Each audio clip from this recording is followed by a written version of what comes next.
still do not have safe enough infrastructure in the city for cyclists to ride.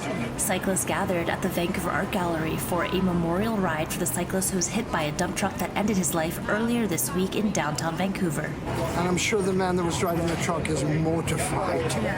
Augustine Beltran was a PhD student at UBC. The university releasing a statement saying they are shocked and devastated over Augustine's death, a tremendous loss for the UBC community. All cyclists want to do is live. We don't want to be hurt. We don't want to die. Here on Pacific and Hornby, the accident site that claimed the life of Augustine Beltran.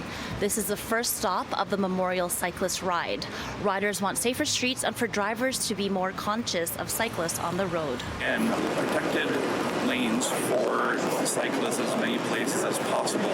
And you have to combine that with a lot of education, awareness, and training for the actual car drivers themselves. Somewhat angry as well that our leaders have still not provided safe infrastructure for people that want to get around outside of a car. There's a lot of vulnerable road users out there, not just cyclists, but people with mobility aids.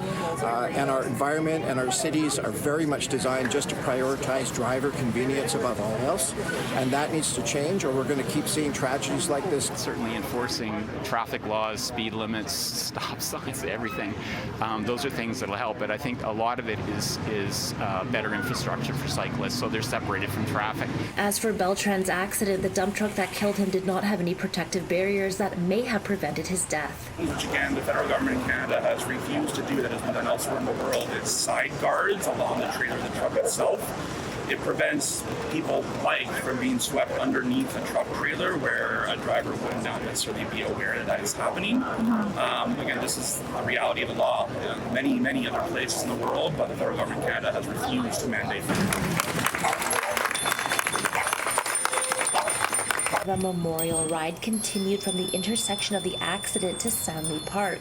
Organizers saying this is not a protest, but a way for the community to come together to honor the life of the UBC student and to bring awareness to cyclists, and a call for our leaders to make our streets safer. We need to make it so that it's impossible for this kind of a tragedy to happen again. In Vancouver, Angela Bauer, City News.